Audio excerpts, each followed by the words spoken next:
కానీ నువ్వు ఒక్కసారి వెళ్ళి ఆయన కనికరాన్ని వేడుకున్నప్పుడు ఆయన నీ పాపాలన్నిటిని క్షమించి ఆయనకి జ్ఞాపకమే లేనంతగా వాటన్నిటిని తుడిచిపెట్టే దేవుడు. హల్లెలూయా.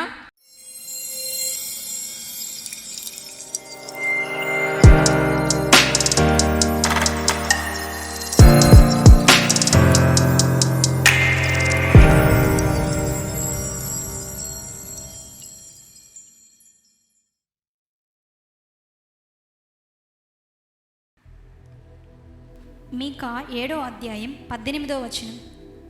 తన స్వాస్థ్యములో శేషించిన వారి దోషమును పరిహరించి వారు చేసిన అతిక్రమముల విషయమై వారిని క్షమించు దేవుడవైన నీతో సముడైన దేవుడున్నాడా? ఆయన కనికరము చూపుట యందు సంతోషించువాడు కనుక నిరంతరము కోపముంచెడు. ఆయన మరలా మన యందు జాలిపడును, మన దోషములను అణిచివేయును, వారి పాపములన్నిటినీ సముద్రపు అగాధములో నీవు పడవేతువు. చాలు. ఏం చెప్తున్నాడు అక్కడ? వారు చేసిన అతిక్రమముల విషయమే వారిని క్షమించి దేవుడువైనా నీతో సమయమైన వాడు ఇంకెవరైనా ఉన్నాడా? తర్వాత చూస్తే ఆయన మన యందు జాలిపడును, మరలా జాలిపడును. మరలా జాలిపడును అంటే ఆల్రెడీ ముందు ఒకసారి జాలిపడి ఉంటారు, అవునా కాదా? నీకు నచ్చిన పనులు చేస్తూ ఉంటే నీకు సంతోషము కలుగుతూ ఉంటుంది. సో దేవునికి సంతోషం కలిగించేది ఏంటి? కనికరము చూపటము. ఆయనకి కనికరం చూపించేటప్పుడు దేవుడికి సంతోషంగా ఉంటుందంట. ఆయన నిరంతరము కోపం ఉంచేవాడు కాదు. ఆయన నీ యొక్క పాపములను ఎక్కడ? సముద్రపు అగాధములో పడవేస్తాడు. సముద్రపు లోతు ఎంతమందికి తెలుసు?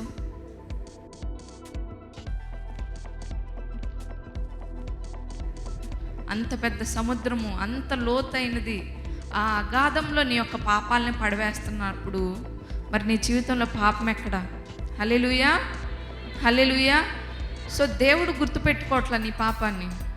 నువ్వు ఆయన దగ్గరికి వెళ్ళి, ప్రభువా నన్ను క్షమించు, ఇదిగో నేను తప్పు చేశాను, నీ క్షమాపణ నాకు కావాలి, నీ కనికరం నాకు కావాలి అని అడిగినప్పుడు ఆయన నీ యొక్క పాపాలని, అప్పుడు వరకు చేసిన ప్రతి ఒక్క పాపాన్ని తీసుకెళ్ళి సముద్రపు అగాధంలో పడేస్తున్నాడు.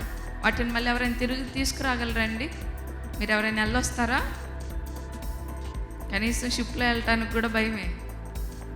అన్ని సేఫ్ జాకెట్స్ అన్నీ పెట్టుకొని వెళ్ళి ఒక పెద్ద పడవలో నిన్ను తీసుకెళ్ళి సముద్రం మధ్యలో వదిలేసినా భయమే. అంటే దేవుడు అక్కడ చెప్తున్నాడు నీ పాపాలను దేవుడు ఎట్లా చూస్తున్నాడు అనేది, నీకు క్షమాపణ ఎంత విలువగా ఇచ్చాడనేది దేవుడు చెప్తున్నాడు. నువ్వు నీ జీవితంలో నీ పాపాన్నే చూస్తుంటావు. అరే ఈరోజు నేను అబద్ధం చెప్పేశాను, దేవుడు నన్ను క్షమించడు. ఈరోజు నేను దొంగతనం చేశాను, ఈరోజు నేను అబద్ధపు మాటలు మాట్లాడాను, వ్యభిచరించాను, నరహత్య చేశాను, ఇంకా ఏదో ఏదో ఏదో. కానీ నువ్వు ఒక్కసారి వెళ్ళి ఆయన కనికరాన్ని వేడుకున్నప్పుడు ఆయన నీ పాపాలన్నిటిని క్షమించి ఆయనకి జ్ఞాపకమే లేనంతగా వాటన్నిటిని తుడిచిపెట్టే దేవుడు. హల్లెలూయా. సో నీ జీవితంలో పాపాన్ని ఏది ఉంచుతుంది? దేవుడు ఉంచుతున్నాడా? నువ్వు ఉంచుతున్నావా? మన జీవితంలో పాపాన్ని మనమే ఉంచుకుంటూ ఉంటాం. అరే నాకు కావాలి ఇది. దేవుడేమో వద్దు, నువ్వు నా దగ్గర క్షమాపణ అడిగావు, నేను దాన్ని తీసేశాను, ఎక్కడో పడేశాను, నాకు అది కనపడదు. కానీ మనం మాత్రము లేదు ప్రభువా నేను పాపిని, ఘోర పాపిని, నన్ను క్షమించు, నా పాపాన్ని క్షమించి నా ఈ పరిస్థితి నుంచి నన్ను తీసేయి. నువ్వు ఒక్కసారి ఆయన కనికరాన్ని వేడుకో, ఇదిగో ఆయన కనికరం చూపించడంలో సంతోషించే దేవుడు. వచ్చిన అందరికి ప్రైజ్ లార్డ్.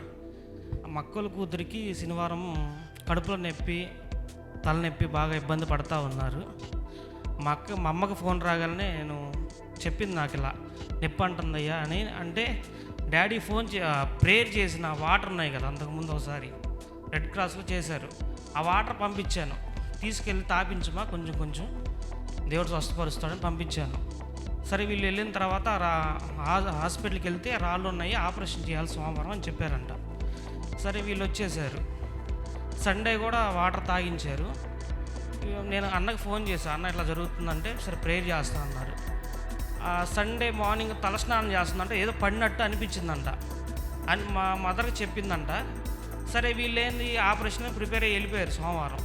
అక్కడికి వెళ్ళగానే ఆ రాళ్ళు లేవు, ఆపరేషన్ అవసరం లేదని పంపించారు.